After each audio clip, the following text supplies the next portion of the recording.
God morgon allihopa. Det är en gång till en stor privilegium för mig att jag ska dela Guds ord med dig. Jag också bekymrar och jag ska också bekänna att min kunskap är inte perfekt. Min språk är inte perfekt. Men jag tror att helig ande är perfekt. Och han vet att vad vi behöver för våra andliga mått. Jag också tror att jag är bara en instrument i hennes hand och han använder mig för hans rike. Så jag ska säga prisa Gud och tack Gud. Tack också för det att du är här och allt som är i hem och de också lär med mig vad Gud ska säga till oss idag. Tack Kristina och bror Kjell och våra kår som sjunger jättebra sångerna. Jag ber att Gud välsigna dig.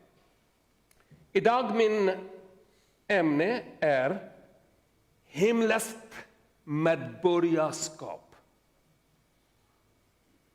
Himleskt medborgarskap.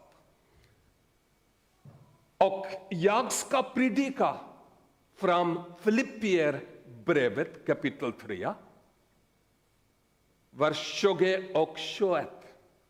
Men innan jag predikar lite om det verserna, jag ska säga lite om bakgrund av det brevet och min predikan. När jag sa att Filipperbrevet, Filippi är var en stad i bibeltiden där i Makedonien. Det är i Europa. Det var jättekänt och stor stad i Makedonien. Men det världen var under romerska riket.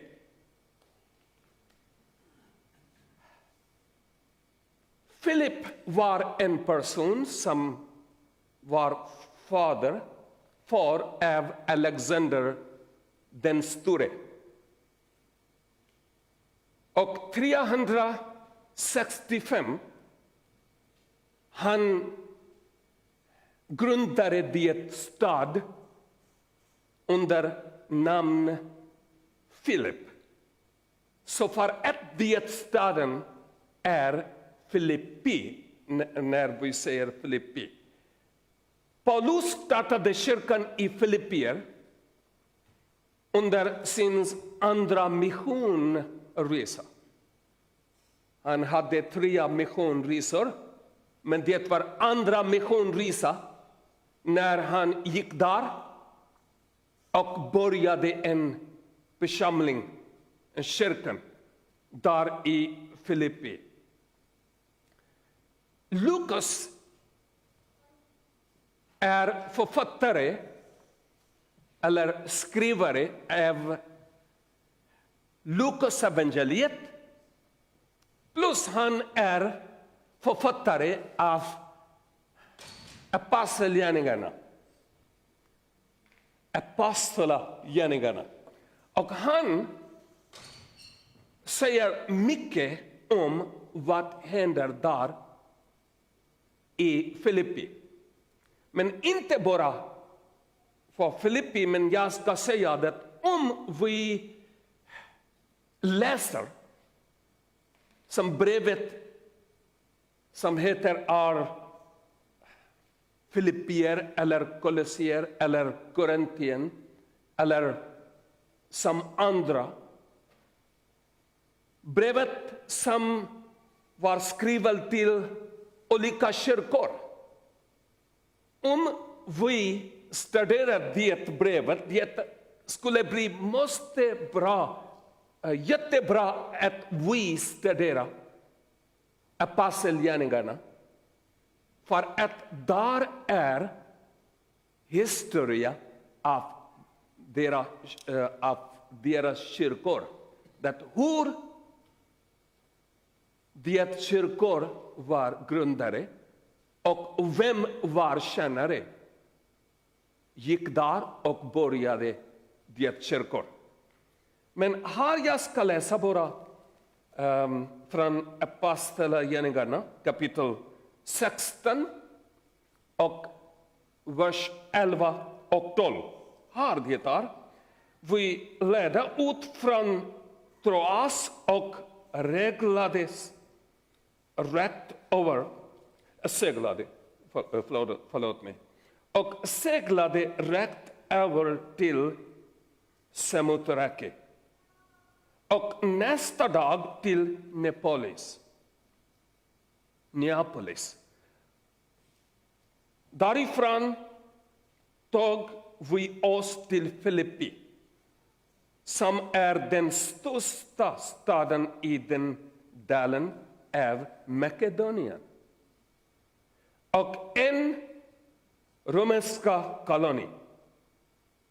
I den staden stannade vi några dagar.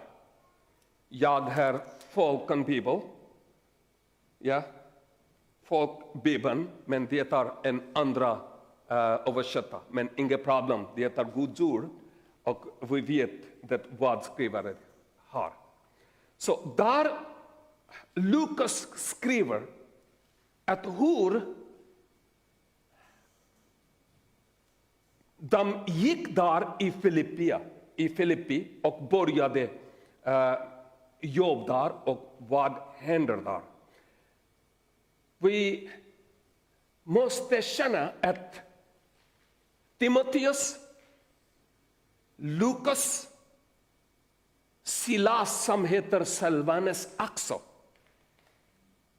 De var ofta följesläggare av Paulus. Vi kan lära sig att en gång med Paulus, Silvanus var också i fängelse. Timoteus var hans andlig son. Och Lukas var en läkare på den tiden. Så han hjälpte Paulus för att han var en gammal man. Men jag ska säga att senare satt Paulus i fängelse i Rom och från där han skrivade som brevet.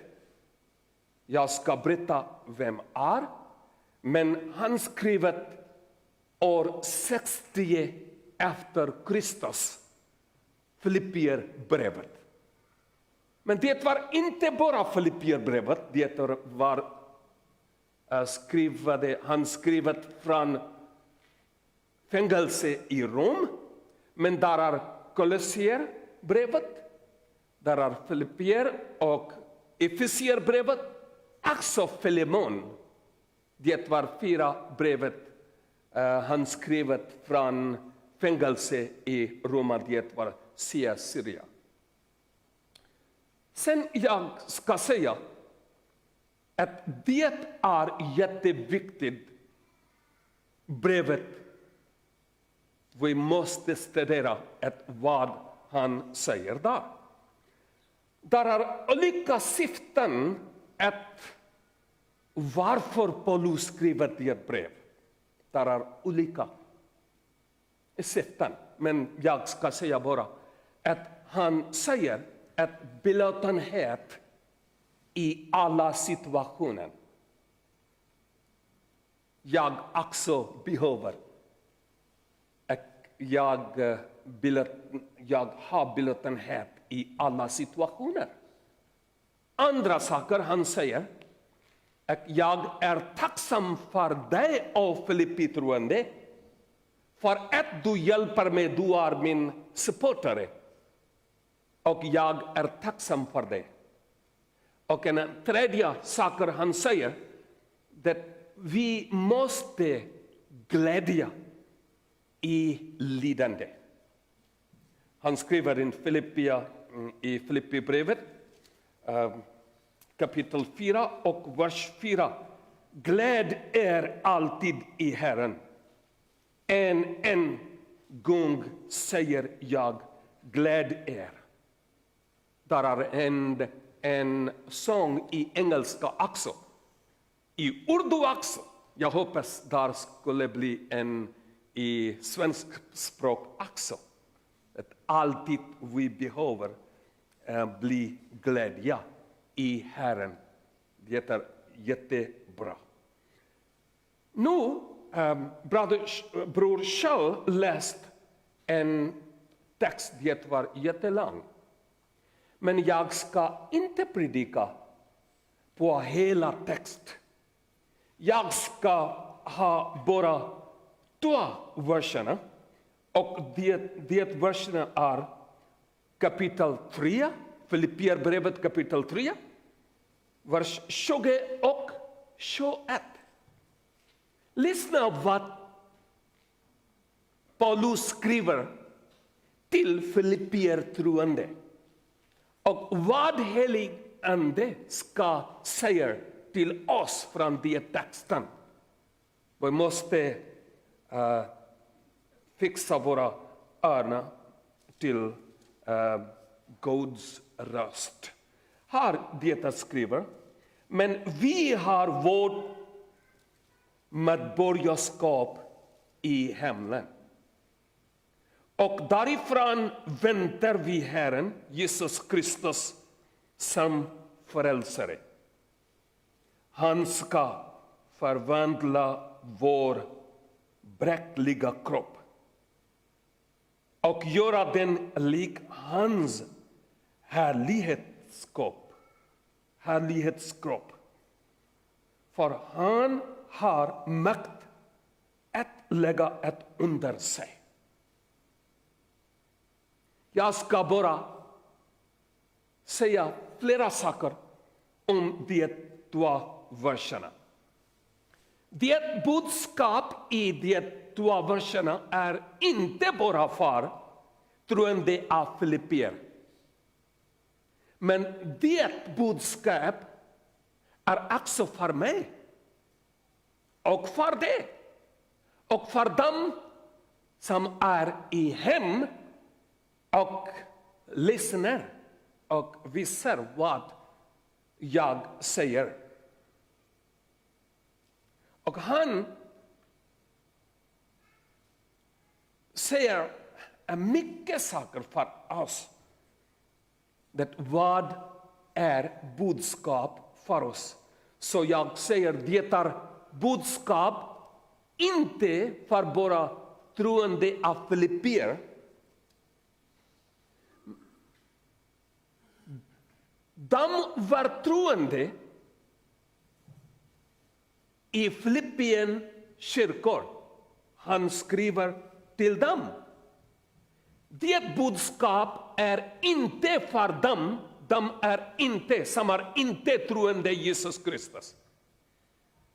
De som inte känner Jesus Kristus, det budskap är inte för dem. Det budskap är för dem som känner Jesus Kristus att han är min frälsare. Det är bara för dem. Men det inte menar att de inte har möjlighet att acceptera Jesus Kristus. De är inte troende, de också har möjlighet att acceptera Jesus Kristus. Att han är min frälsare och Herren. Vi borde inte vara som köttliga eller världliga. Han påminner de troende av Filippier att vi inte borde inte vara som köttliga eller världliga. Vi är personen som lever för våra Herren och för hans rike. Och vi måste göra vad Gud säger till oss och göra vad han tycker om för oss. För att han säger, för den här världen är tillfällig. Den världen är tillfällig. Det ska sluta en dag. Jag vet inte när. Men det ska sluta. För att Guds ord säger att en dag Gud ska använda en ny värld, ny jord och ny himmel. Och alla troende i Jesus Kristus ska gå och bo i det ny värld och ny himmel med Jesus Kristus. Det skulle bli ett stort privilegium för alla som är i Jesus Kristus. Apostel Paulus säger i andra Korintierbrevet, det är jättebra vad han säger här. I andra Korintien, kapitel 5 och vers 1-5. Och han säger här att vad är våra kropp här i världen. Andra Korintierbrevet kapitel 5. Vi vet att om vårt jordiska talt rivs ner så har vi en byggnad från Gud. En evig boning i himlen som inte är gjord av människohand. Därför söker vi i vårt talt och längtar att få ikla oss vår himmelska boning. För när vi väl är klädda i den ska vi inte stå där nakna. Ja, vi som bor i detta talt söker tungt. Vi vill ju inte bli avklädda utan påklädda. Så att det som är dödligt uppslukas av livet. Och den som berett oss för just detta är Gud, som har gett oss anden som en garant. Vi är tacksam för Gud att vi ska ha en ny kropp, inte det vad vi har idag. Vi måste rikta våra ögon mot himlen. Varför? För att vi väntar för våra Herren, inte bara vi, men muslimer också väntar för Jesus att han ska komma. Men de tänker lite olika. Inte lite, men det är jätteolika vad de tycker om. Men vi har en livet hopp i Jesus Kristus. Att när han ska komma på målen, vi ska bli lyfta upp och gå med honom till en ny himlen. Och vi ska bli med honom för evighet och evighet. Det hopp inte har som är inte troende. Men bara de vet och känner Jesus Kristus att han är min frälsare. Vi har himmelska medborgarskap. Vi har himmelska medborgarskap. Bara de som ger deras hjärta till Jesus Kristus. Kanske 4 eller 5 år förut, eller lite mer, jag var nära Gävle. Det var min nya resa av nytt liv här i Sverige. Kanske för 1 år, det var jättesvårt tid för mig. Att jag vet inte vad ska hända med min case. Vad beslut ska komma från Migrationsverket. Vad Sverige regeringen ska säga till mig. Det vad är din framtid? Men många bror och systrar som är dig ber för mig att Gud hjälper mig. Sen i 2015, kanske det var sista månaden, jag hade min svensk medborgarskap. När jag har min svensk medborgarskap, nu jag kan resa till alla länder i hela världen. Det är some länder var jag inte behöver visum också. Men det är some länder att jag behöver visum. Jag kan gå i hela länder för att jag har det medborgarskap och jag har min Europapass. Det är en garanti att jag har medborgarskap av Sverige. Och när jag har nu jag har min medborgarskap av Sverige, jag var jätteglad. Jag inte dansar, men i min hjärta, jag var dansar. Tack Gud att du hjälpt mig.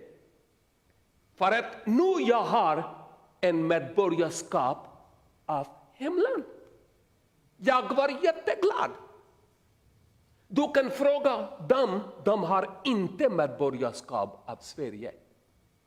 Att hur deras liv är understresserat.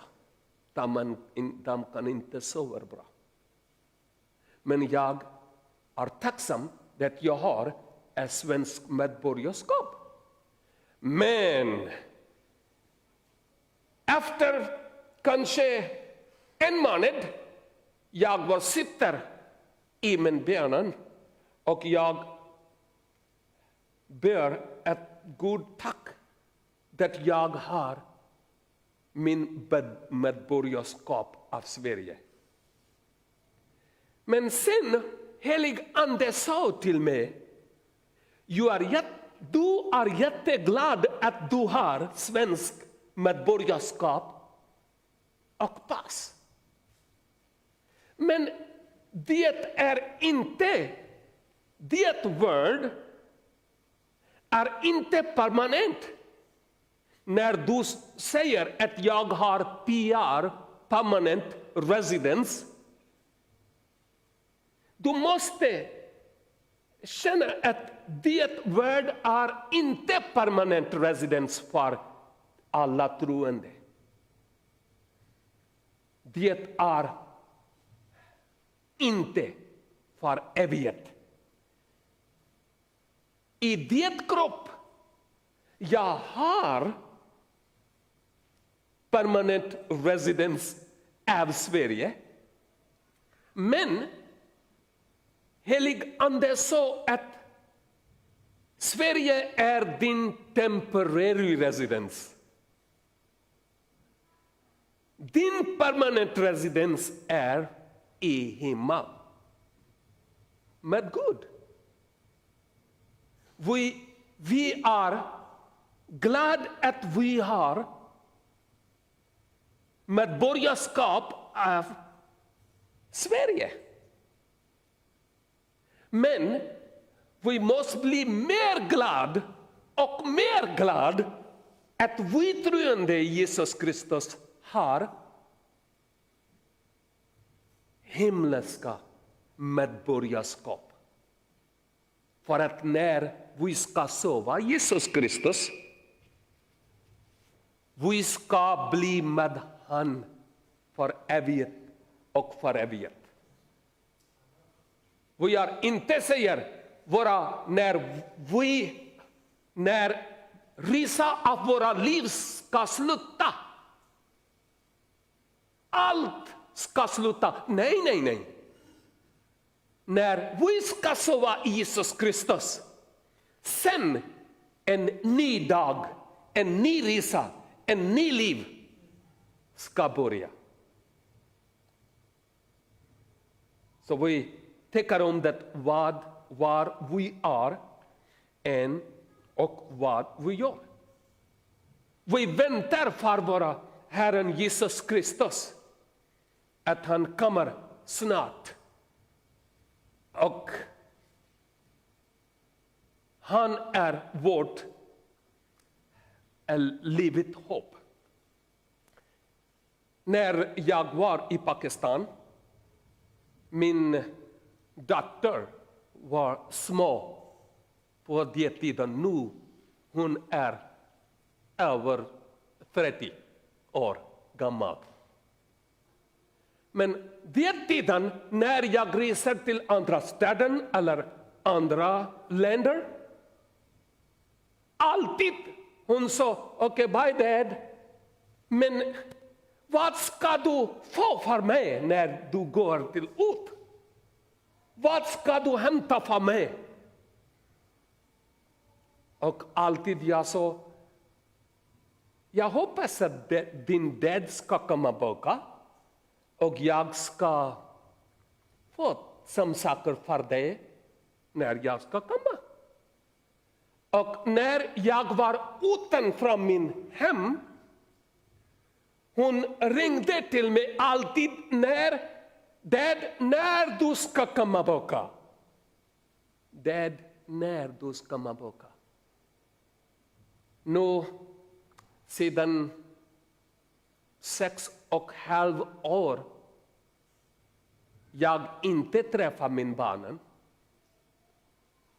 Vi pratar och visar på datorn på varandra. Men jag inte träffar. Men min dotter idag också säger när hon är över 30 år. Dad, när du ska komma, de måste hämta det saker för mig och det saker och det saker. Hon väntar för mig.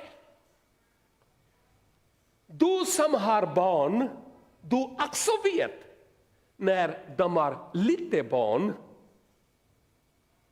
och som har inte lite men nu de har ungdomar eller lite mer över 20 också. De alltid säger, vad ska du hämta för mig? Jag vet inte, svensk barnen men pakistani barn alltid säger, vad ska du få för mig när du ska komma tillbaka? Alltid. De väntar för pappa och mamma när de ska komma. De längtar efter det. En fråga är att hur mycket vi väntar och längtar efter våra Herren Jesus Kristus när han ska komma tillbaka och vi ska gå med honom. Vi väntar för honom.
vad vi behöver idag. Yes. Amen.